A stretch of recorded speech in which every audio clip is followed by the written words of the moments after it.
السلام عليكم ورحمة الله وبركاته. كم جرتوا بليون وروني channel كديجا غرورا بيست جلت ترجمت نجرا جرتوا بقى جرات تنسين جتشا إيجا سجنتان كينيا أكو تفو في التجرا يرو دربي مخرج الباء بفحفظ زيتني صفة إسي والإنساني في إيسي تنجرا هار أموني مخرج التاء كبدي تنجرا إن شاء الله.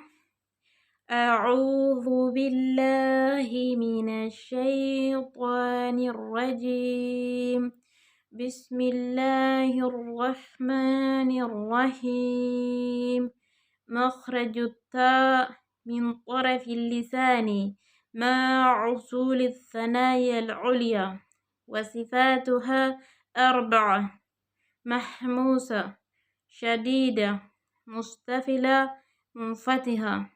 مخرج التاء إدوتان الرابات من طرف اللسان في الربا مع أصول الثنايا العليا هندي في الرقم قباولين أكاتا نساء يوكاهو صفا نساء أفري: محموسة كان حفورة قبو، شديدة كان سقلين قبمو، مستفلة كان سقلين كنقلاتي قدبه، منفتحة kan yeroo dubbannu sagaleen oli hin maramne irraa banamuu jechaadha.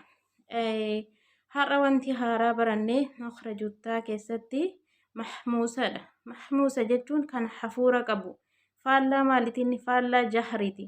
Jahri jechuun kan kokkeen girriftuu fi kan hafuura qabu jechaadha. Kanaafi faallaa jahriiti. Jahrii fi mahmuusan tokko faallaa waliiti jechaadha. Kanaafi bifa haaraa kan baranne mahmuusadha. Inshaallah sagantaa itti aanu nanga walitti dhufnutti jajjabaadha isinis nu hordofaa.